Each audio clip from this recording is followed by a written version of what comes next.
大哥，你干嘛呀，大哥？我还是个孩子。且看我家兄弟冲杀！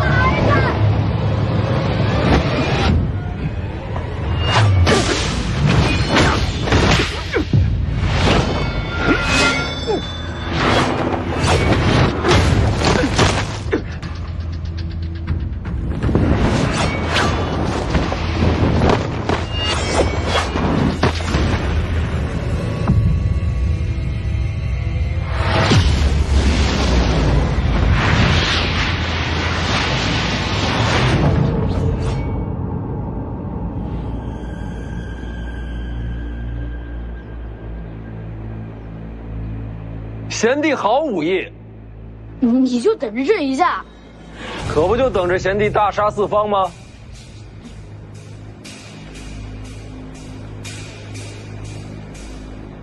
其实我并非徐凤年手下。说得对，诸位手下留情啊！大哥，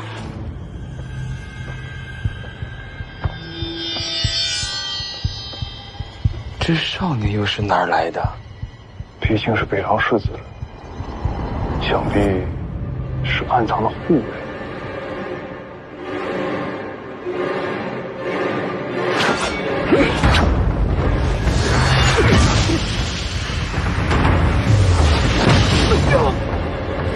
真是藏得够深的，直到此刻才用出来。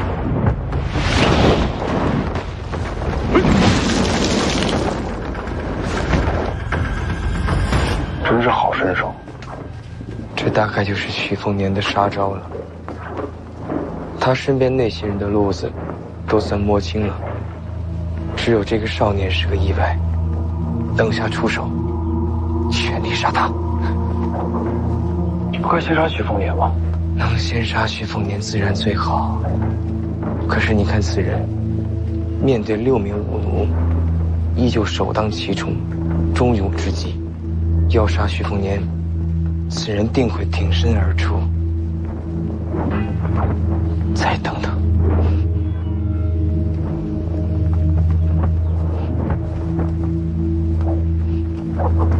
有道理。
世子，感觉这些武奴并未尽全力拦我们。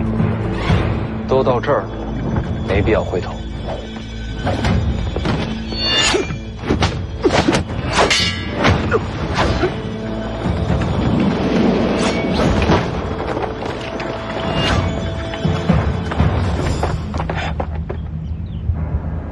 机会来了。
一共12位武奴，没错。都在这儿了。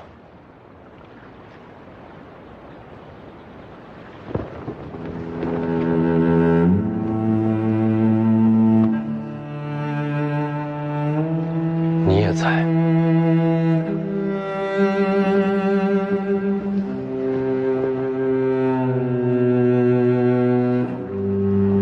世子你好，我是你姐夫。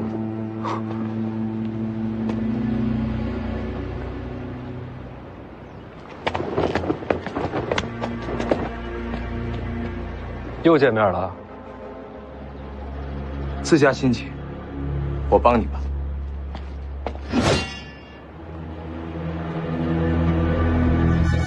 连我都放着。福将红甲，我认得。我要说福将红甲跟我没关系呢。你觉得我信吗？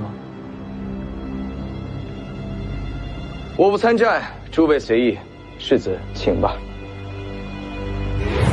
这是要当黄雀？那6位出手，你身边的怕是护不周全。我要是不再前进，就此离开呢？世子，您不是这样的人。也对。世子，前后夹击，时局不利。用兵者被敌围困，难寻出路，该如何？那就杀出条路来。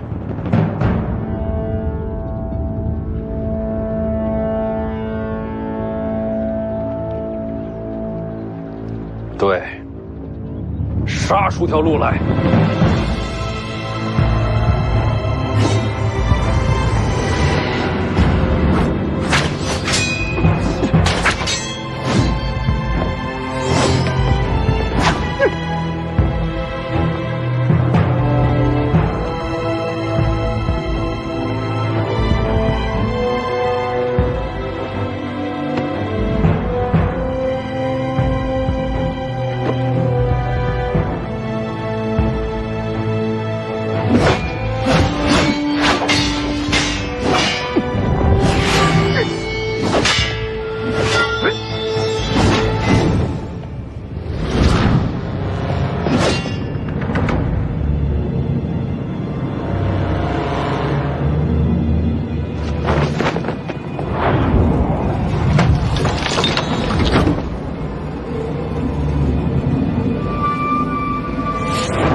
玄甲，青梅卓马，春水朝露，桃花，谁？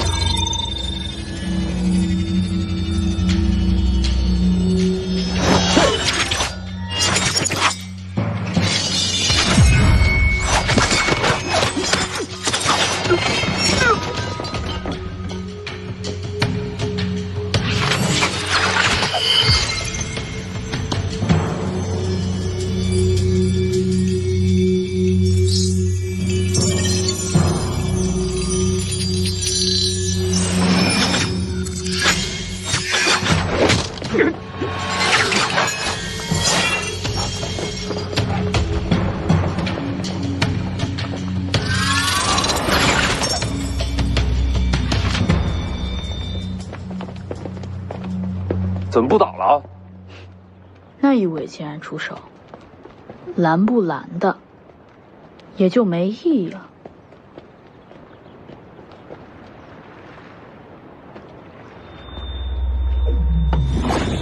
回来！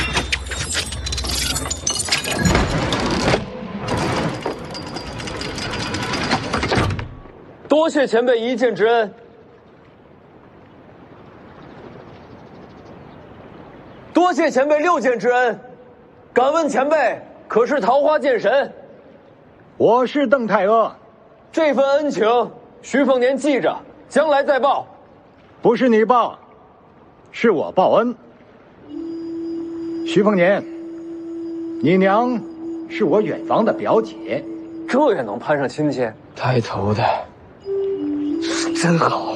当年我在吴家剑中练剑之时，你娘对我有一饭之恩，有救命之恩，有授业之恩，这恩情太大，怎能不还？唉，只可惜你娘当年孤身入皇城时，我人在东海之外，待我归来，一切都晚了。你娘那一战，落下病根，最终殒命。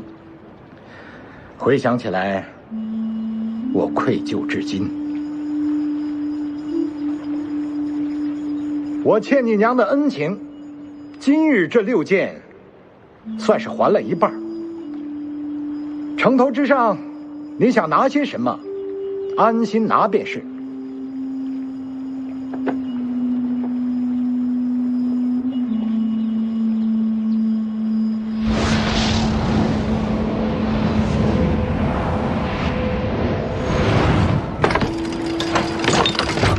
这12柄飞剑，也算是追随邓某一生，今日赠于世子。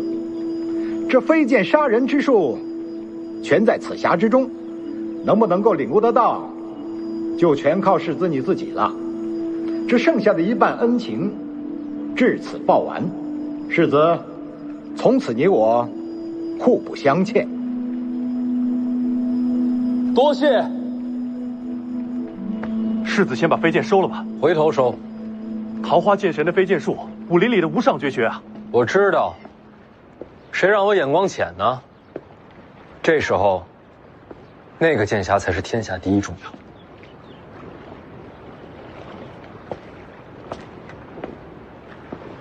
邓先生，您若是要给我一剑，不如早点动手。我在这边上等着，心里不是事儿。恩情还尽，因果结了，世子与我无关了。那我若是等会儿对徐凤年出手，您不出剑，我的剑已经送人了。邓先生这般身份，定是一言九鼎。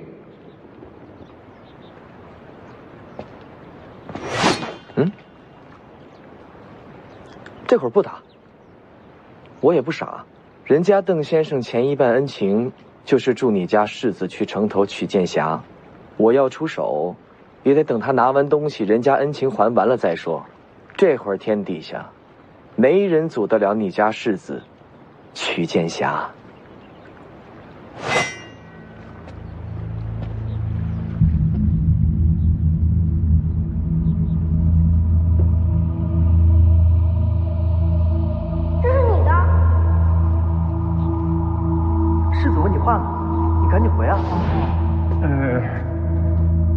是我的。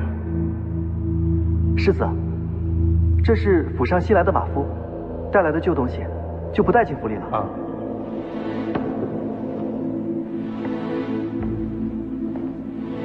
这东西你带着多久了？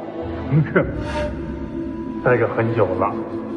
这是你的就是你的，拿着。可以不要。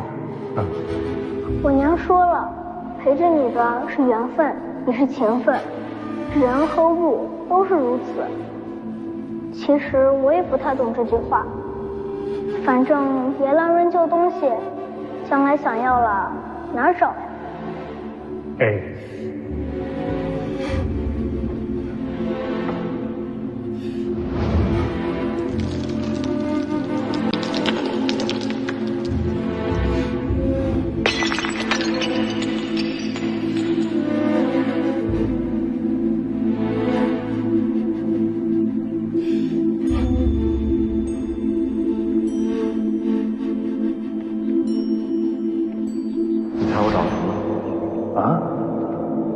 找着什么？你看，我给你找回来。你可以不要了。这么多年了，你一直带着他，对你很重要。那都是过去的事儿，干嘛否定过去的自己呢？没有曾经的你，哪有现在的你啊？不管怎么样，对我来说，你就是老黄。既然天意让你把他给找出来了，那你别再争了。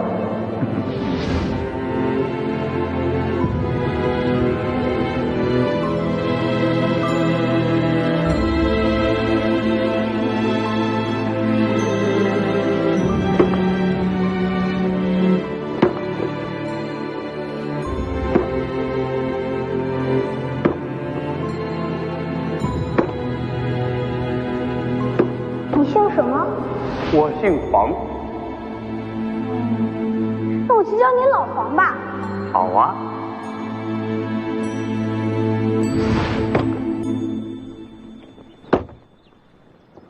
老狗，老狗，天下没有断了尾巴，没了归路。老狗，老狗，天下没有脱离埋骨，天理辛苦。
炼剑，以金铁炼剑，以气血炼剑。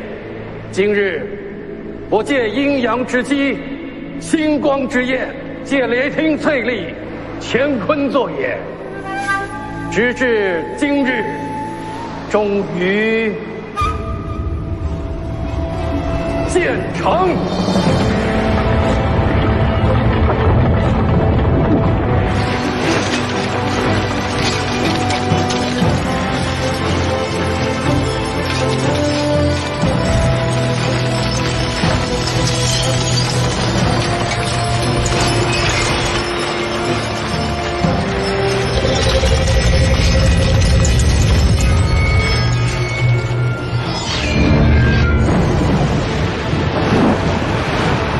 一剑开天门。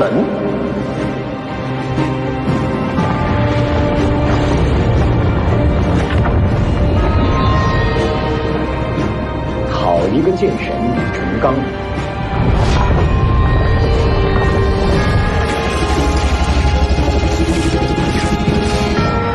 好剑！李成刚此剑开得天门，杀得你王仙之否？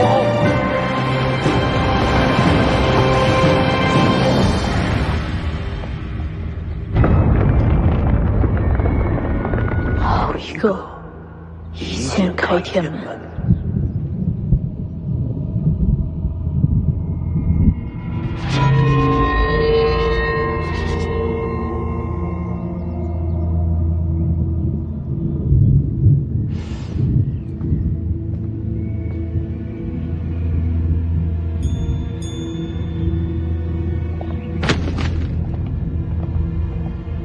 小师叔，又去偷菜了。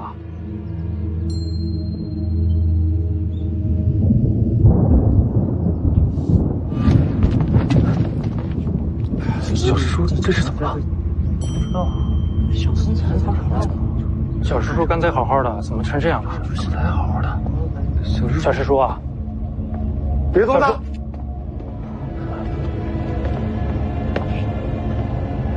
怎么回事？小师叔方才呆立在这儿，望着天边，突然就成这样了。哪个方向？那边。是东方啊！就地给他搭个棚子。然后呢？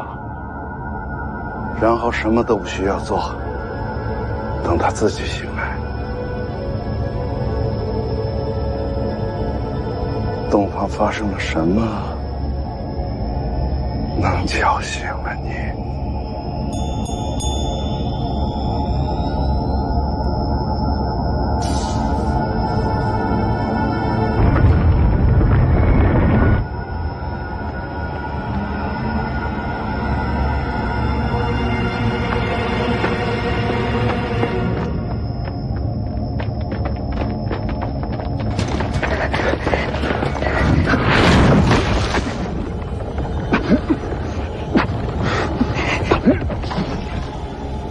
终于等到这一刻。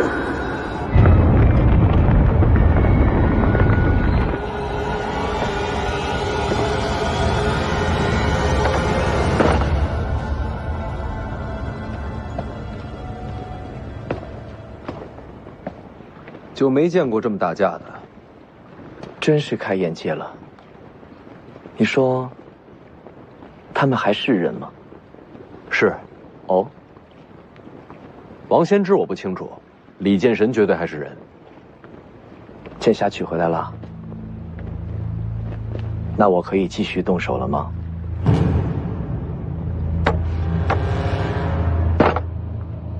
你觉得你还有机会吗？李剑神刚出剑，你觉得他还顾得上你吗？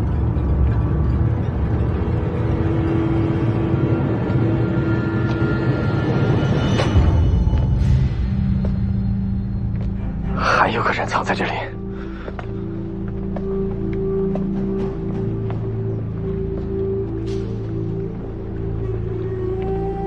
桃花剑神在此，不仅仅是为徐凤年吧？见过赵老天师。你认得我？虽未谋面，却也听闻过赵老天师的风采。也是难得。知道我的人极少，怎么就遇上一个？你运气不错。没明白。李淳刚和王先知动手之后，我就能杀你了。可偏偏新湖内，感受到武帝城外有绝世高手，便想着再等等。没想到等了个桃花剑神的报恩局。方才阁下与武奴动手时，藏了手段，闹着玩玩，何必较真呢？敢问阁下的身份是？被认出来就不瞒了。贫道龙虎山赵宣素。宣字辈，世子，宣字辈可比当今的龙虎掌门还高了2倍。眼前这位，怕是已经活了2个古稀。猜到阁下要对我动手，但没想到辈分这么高，也是难为赵老神仙了。这几日还要管我叫大哥，我都不在乎，你在乎什么？敢问阁下还杀我吗？本来还是该杀一杀，毕竟邓太阿在，该留几分面子。前辈也是来杀徐凤年的。方才邓前辈说过，他的恩情已经报完了，之后徐凤年的生死均与他无关，眼前这位世子还是可以杀一杀的。晚辈愿与前辈联手，如果桃花剑神不出手，眼前这些人是拦不住前辈的。下面的符角红甲是你的，若前辈喜欢，可拿去赏玩。你就是赵开，前辈知道我。徐凤年我不杀了，杀你也一样。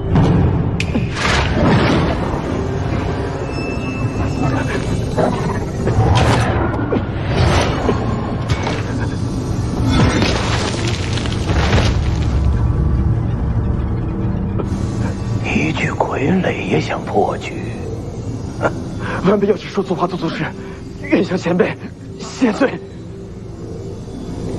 徐凤年是大乱之因，你也一样。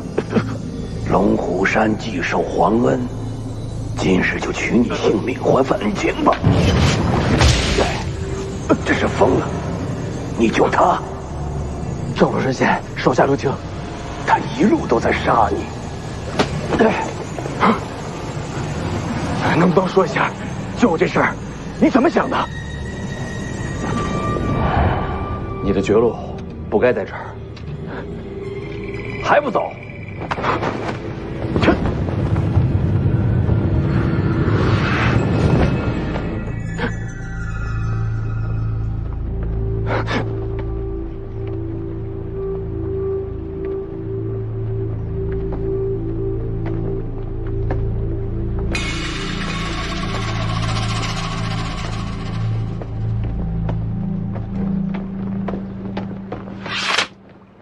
想来想去，也想不出你救他的理由。按常理来说，你应该是疯了。有可能，可我知道，你小子心思极深。你救他，必定是有一个极其重要的原因在。给赵老神仙赔罪。现在的年轻人真是越来越了不得。要不是邓太阿在，我真该杀了你。还请赵老神仙手下留情，放过那二位。反正将来都是你自己的结束。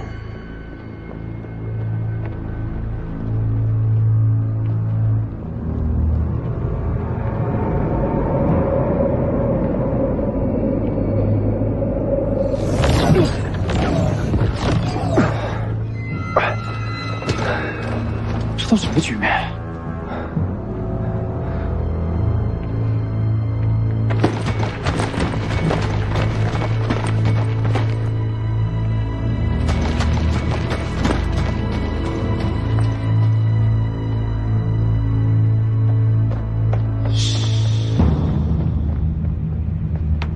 多谢老神仙。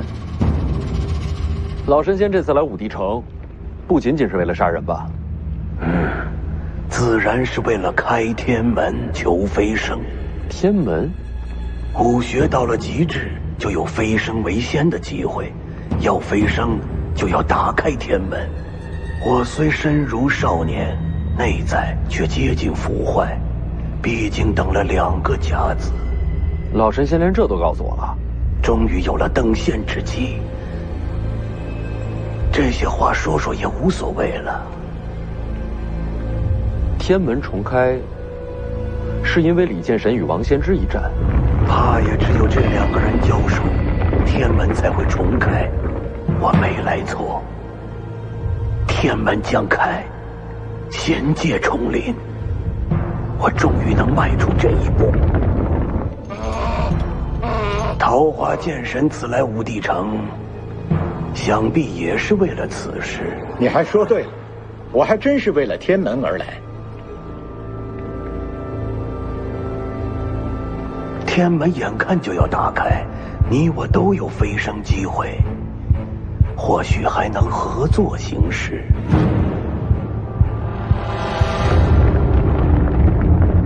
这2人全力交锋了。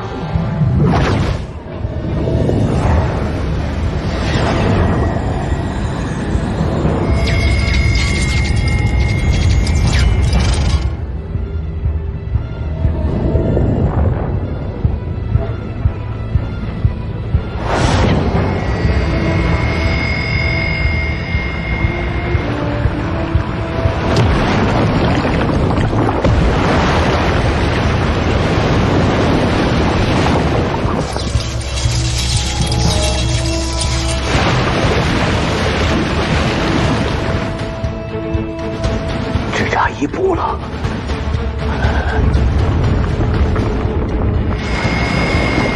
白大妈，天门将开。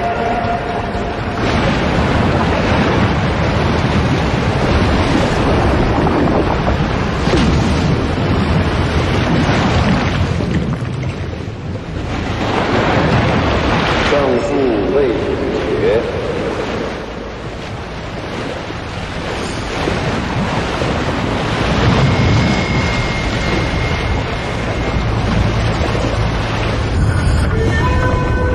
王仙芝在做什么？怎么停手了？数十年来唯一一次开天门的机会，他们俩就准备放过了不成？或许他们二位不愿飞升呢？不愿飞升？为何不愿？或许比起仙界，他们更想留在人间。人间有什么可留的？这种机会怎能错过？如今契机已成，再加一份力，便能打开天门，迎回仙界。既然如此，就由我来打开天门吧。剑起！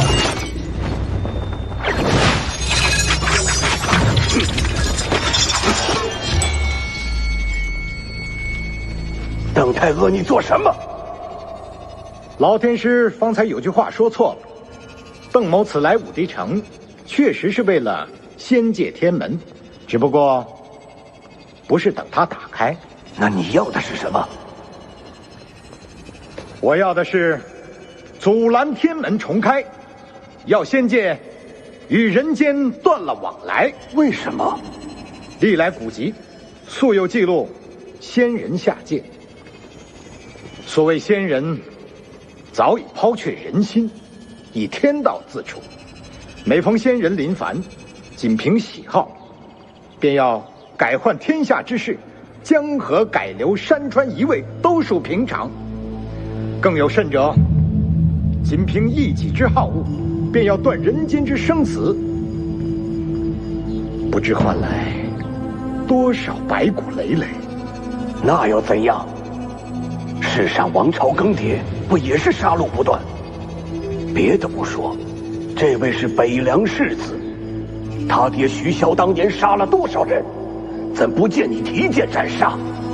王朝更迭，乃是人间自己之争斗，我从未想过让天下无杀戮。说起来，我自己所练的就是杀人之剑。可是人间之事，自然由人来决定。这人间不需要仙人。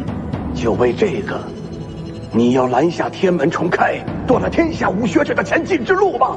哼，邓某从来就不是讲道理的人。你拦我飞升之路，你我便是不共戴天之敌。你也拦不住我。峨眉朱雀，黄铜皮肤，吉米泰勒。剑阵，此剑阵取名冰解，本来是为王仙芝而准备的，却不想用到了阁下身上。我倒要看看邓剑神能否冰解贫道。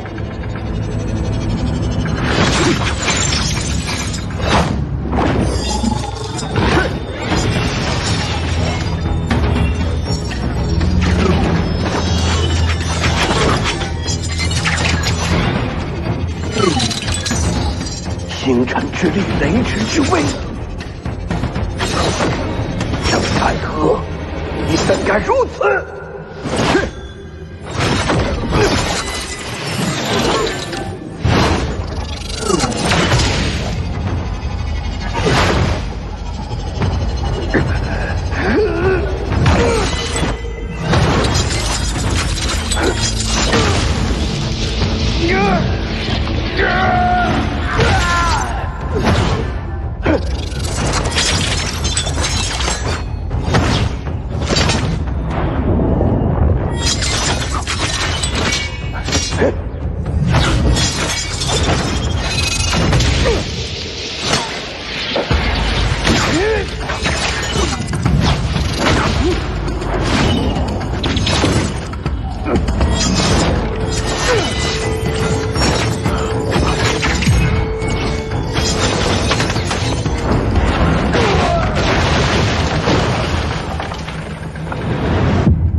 太哥，你走我飞升之路，我必要杀尽你血脉亲朋。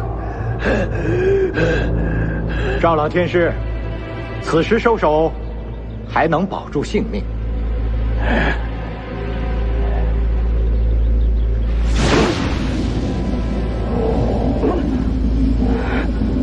你这又何苦呢？如此作为，岂不是断了自己的生路？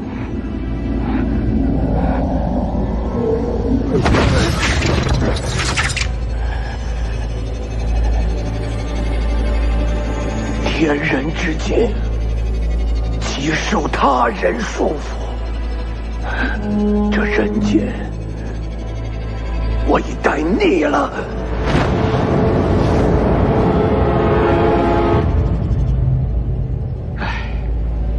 生而为人，却逆了人间，哼，何其可笑！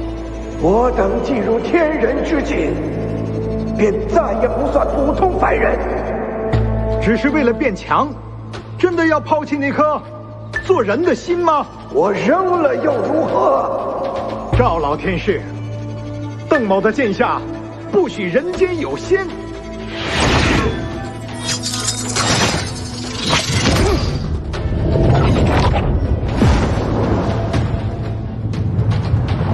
徐凤年，他既然与你有恩，我就让他死在你面前。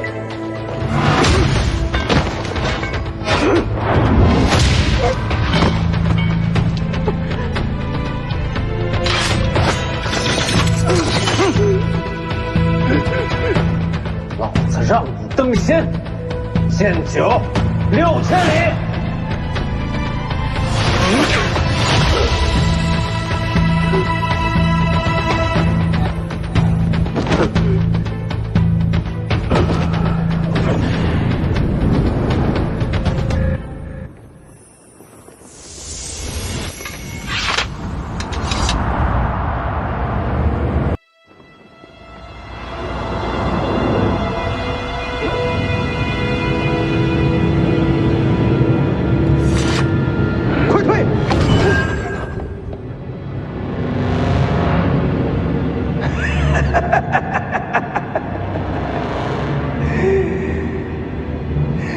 吓我一跳，这般境地，就算是神仙也杀不了人了。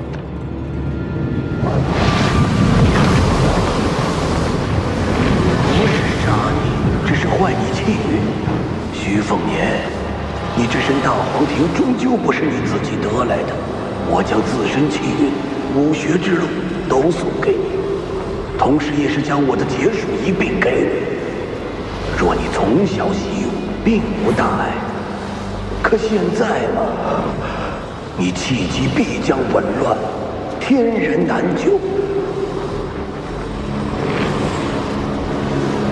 就算神魂俱灭，也要在邓太阿面前杀你才好。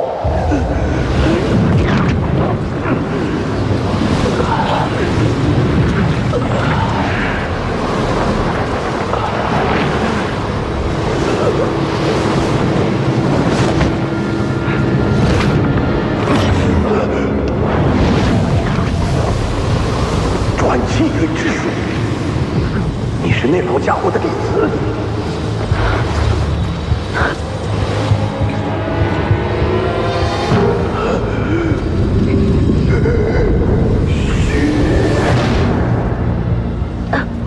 妈。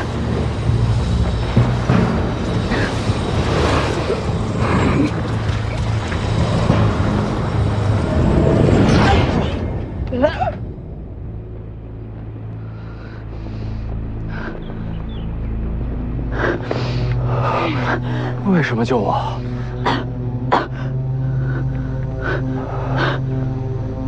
世子，世子，世子！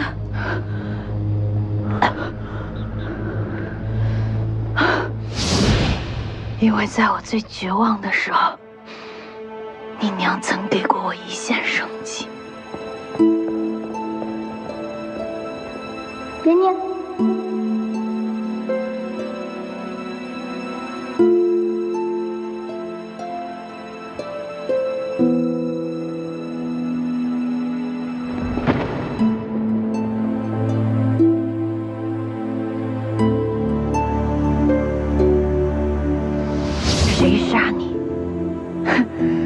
我便杀谁。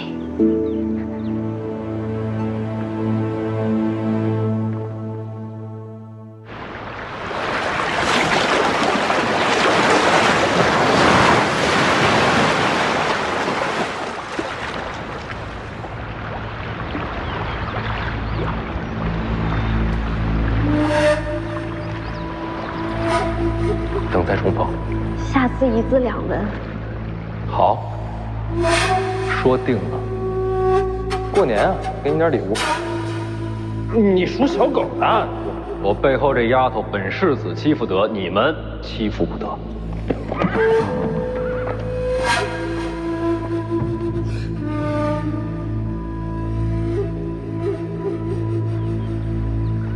我生来就欠这世间的，都会了才好。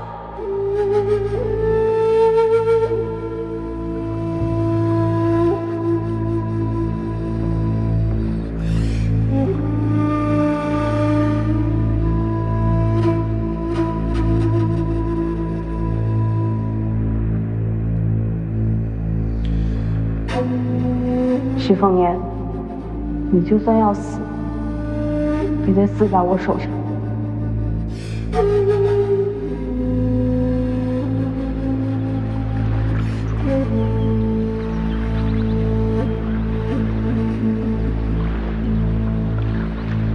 你相信我，我能两全。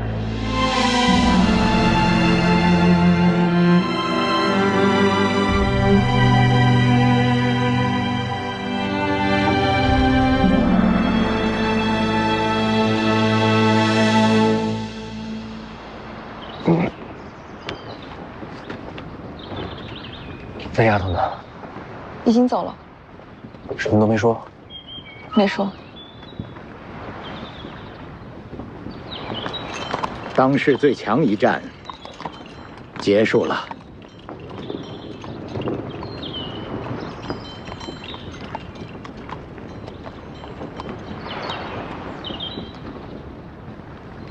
好像还行，就是有点晕。龙虎山那位名此将自身武学路数将送与世子，本意呢是想乱你内息，削你气运，结果被那位呵呵姑娘强转气运，替你接了过去。世子如今伤势已无大碍，休养一段时间就好。那丫头会怎样？不知道，转气运之术世上罕见，我也不大了解。他呀，既然会这奇术，身后自有师承，不会出什么大意外的。李前辈，你打完了？打完了。邓太阿给你的。是。邓前辈呢？也已经走了。这还真留给我了。既是飞剑，又是剑心传承，他倒是舍得。没事，多看看这飞剑，多想想他今天的出手。您不是说要我走自己的路？少看别人的武学吗？有我传你建议，别家武学还有什么必要去学？不过这邓太阿的飞剑倒是可以借鉴借鉴啊，就是这剑太秀气了，颜色还那么艳，小女娃的鉴赏水准不超过8岁那种。幸亏邓前辈走了，不然您还得再打一场。打就打呗，老夫打不过王先知，还打不过邓太阿了。东海之上，前辈输了，胜负未分呢，但再打下去怕是要输。没打完，不打了，再打下去要冲开天门了。真有仙界，仙人有什么不一样？嘿，都是自认为仙人的蠢材而已。您知道所谓仙界的秘密？那种破事你现在用不着知道，就你这身手啊，那地方的事对你来说还早着呢。您说什么就是什么。不过话说回来，这一战既然没打完，就不能算输，没准打下去就是王仙芝油尽灯空的。输了就输了。王先知底子扎实，悟性又高，修为稳，不伤身。这些年来占尽天下高手磨练自身，我毕竟耽误了几年，又少了条胳膊，赢不了。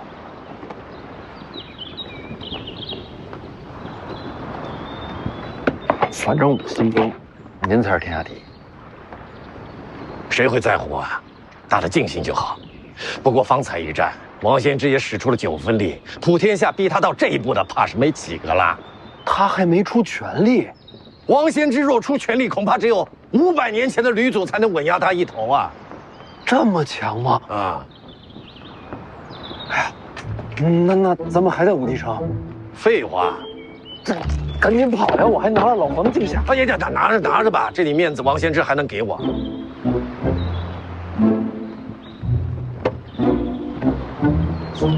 那什么，那您面子有多大？你要干嘛？我能跟王仙芝聊2句吗？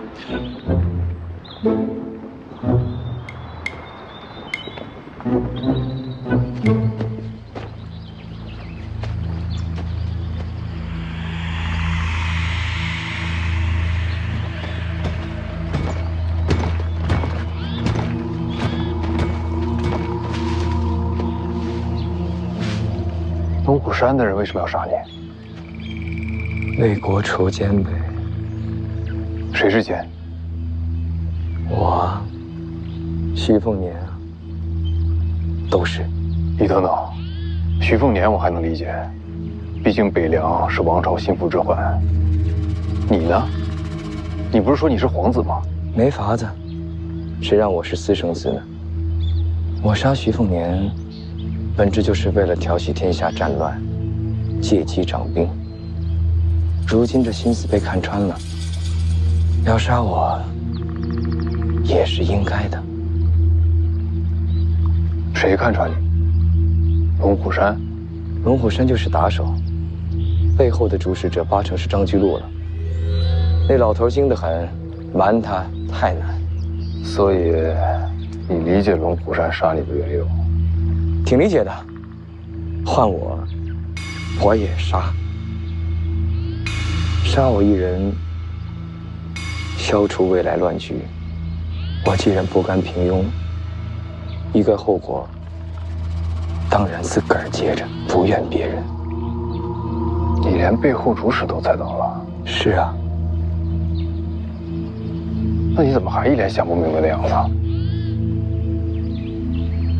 我就是想不明白，他为什么要救我。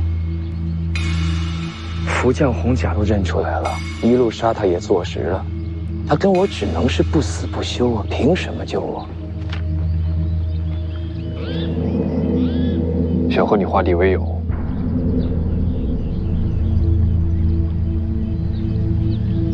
我天天追着赶着杀你，你能化敌为友？那我也想不出了，想不明白。算了，走吧。回武帝城？是啊。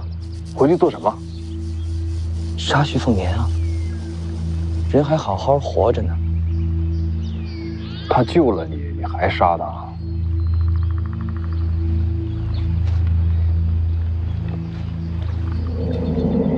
我心里是感激他的，但这跟杀他不冲突。人生两难全。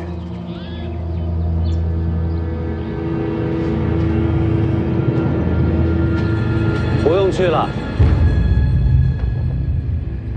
大师傅。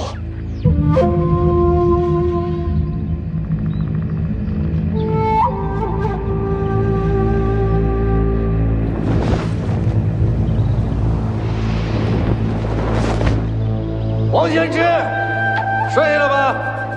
聊聊啊！这么喊人能来吗？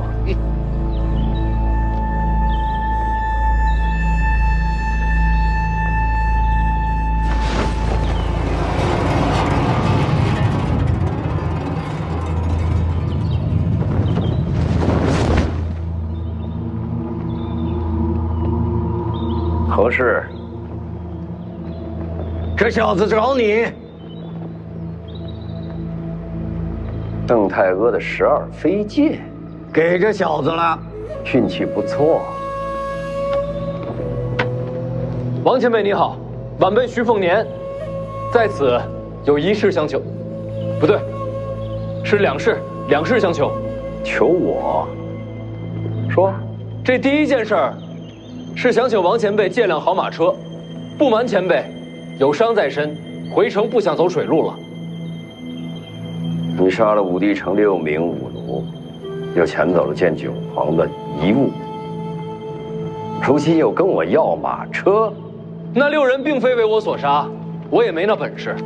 至于老黄的遗物嘛，我会给前辈一个交代。怎么交代？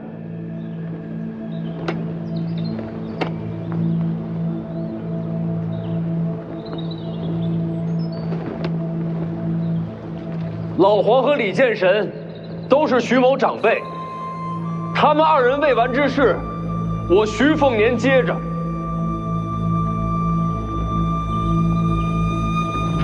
老黄力战身死，是武者归宿，无怨无悔。这件事儿，我从未怪过您。至于李前辈今日一战，也输了，胜负未决。好，胜负未决，1败1平，都没能赢你。王前辈，给晚辈一些时间。我徐凤年在此指天发誓，我终有一日会重回武帝城，替老黄，也替李剑神，与阁下再战一场，决胜东海。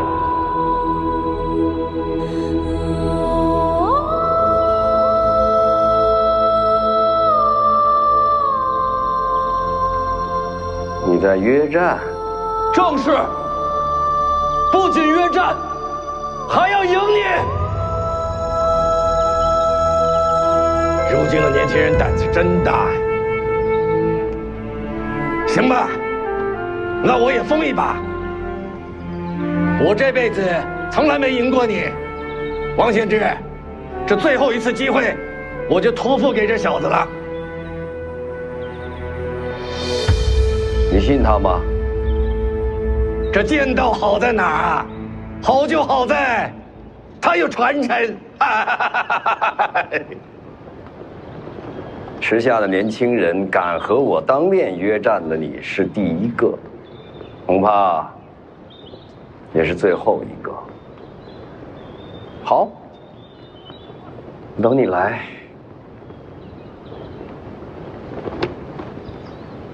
多谢前辈。重回武帝城之时，我会把马车还给前辈。我会让人把马车给你。这第2件事儿，是我听人说，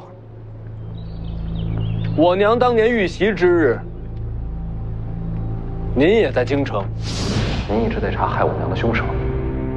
小姐过世起，就一直在查，这些年追查凶手，整理出来的东西，都在里面了。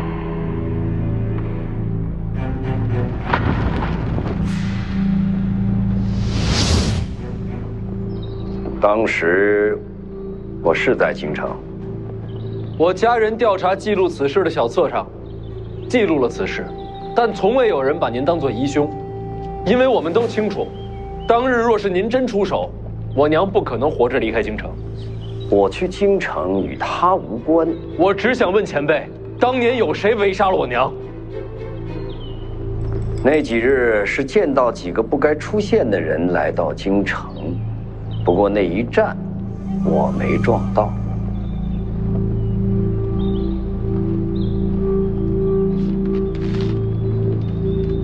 这个人当日在不在京城？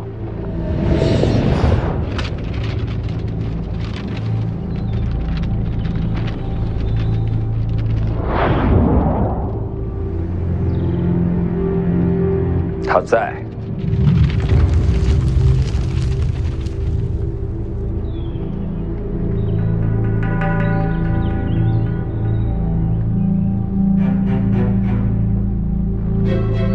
多谢前辈。除他之外，还有谁在？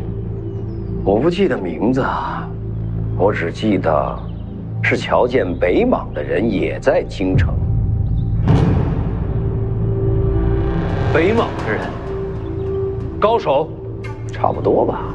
对于我来讲，都一样。黎阳皇室联合敌国，埋伏的是自家臣子，多荒唐！你别激动啊！多谢前辈。你打算怎么做？看来徐某回家之后，要再出一次江湖了。你要去北莽？是。别忘了咱们的约战。放心，晚辈不会死在北莽。王前辈，最后一句。你这问第3件事了。老黄临死前说了什么？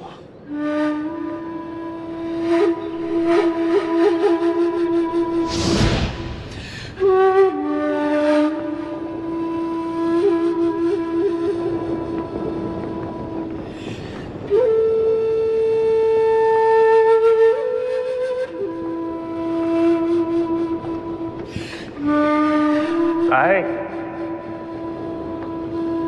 给少爷上酒。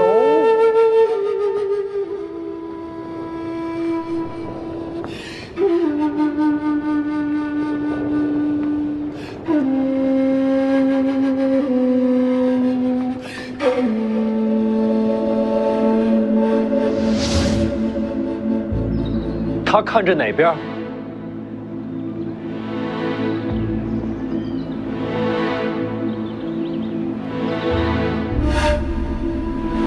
北。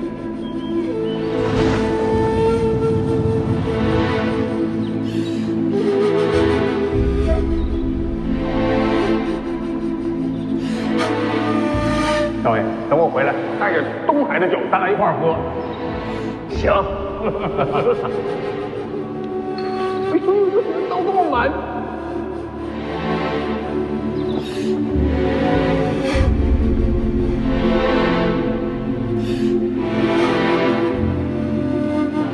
青鸟去车里吧，前辈也上车。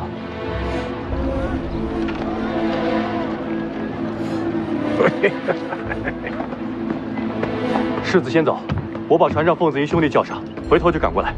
舒修也去，嘱咐船夫顺江而回，送去北凉。是。走。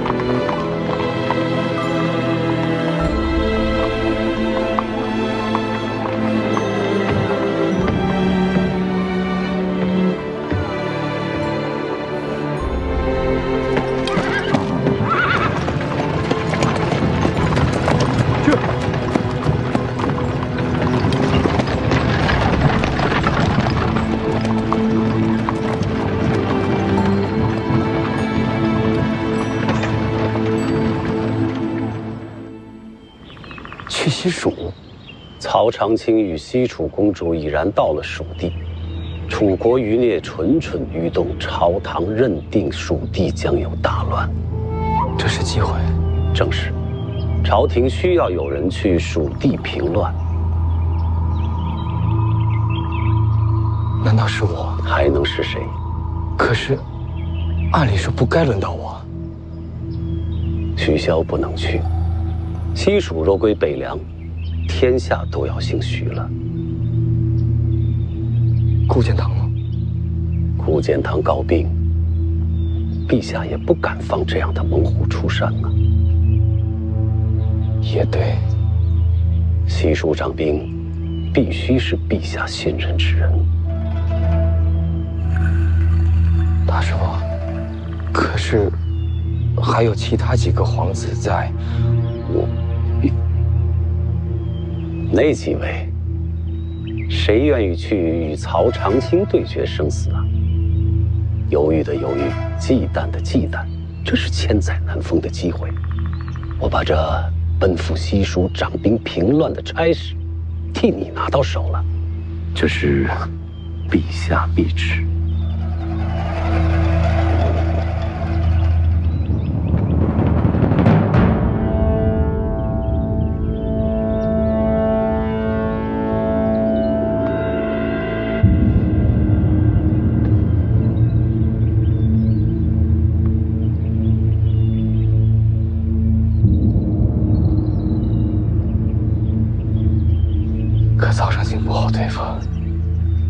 陪你西行啊。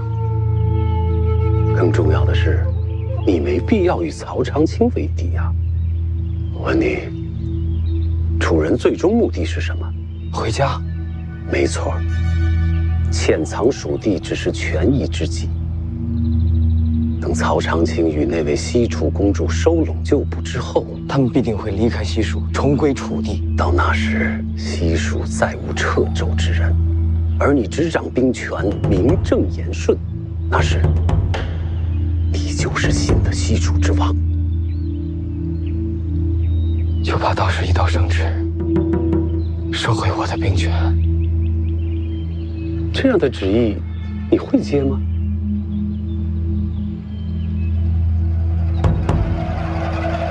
当然不会。等我掌控蜀地，下一步就要往边境之外。边境外，蛮荒。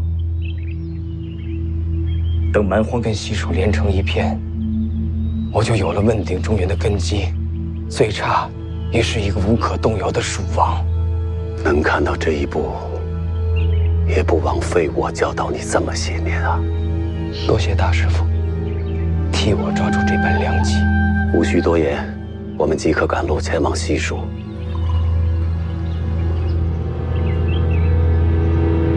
这人是谁呀？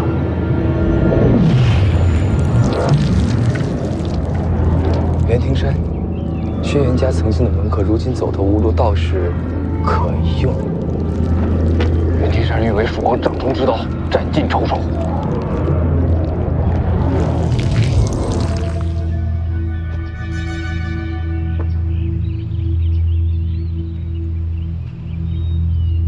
这人间终于给了我一次机会，一个一飞冲天的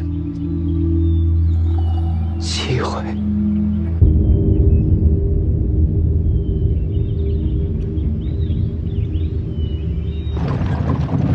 终于返程了。哎，小子，邓太阿的飞剑再让我瞧瞧。青鸟，帮我打开。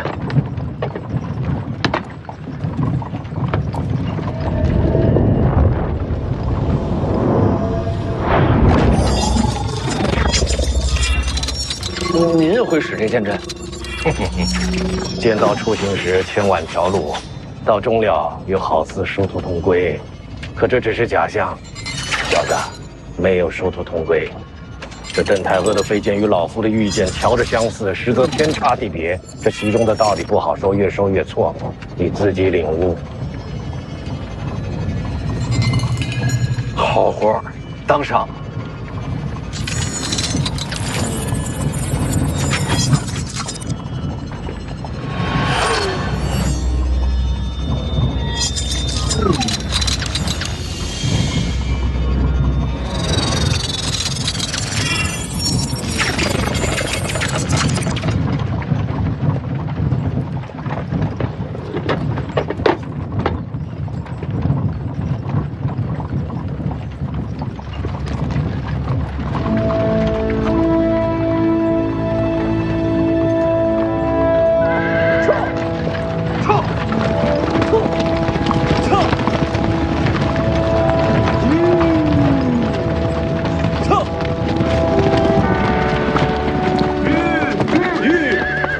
归队。回家了，撤！撤！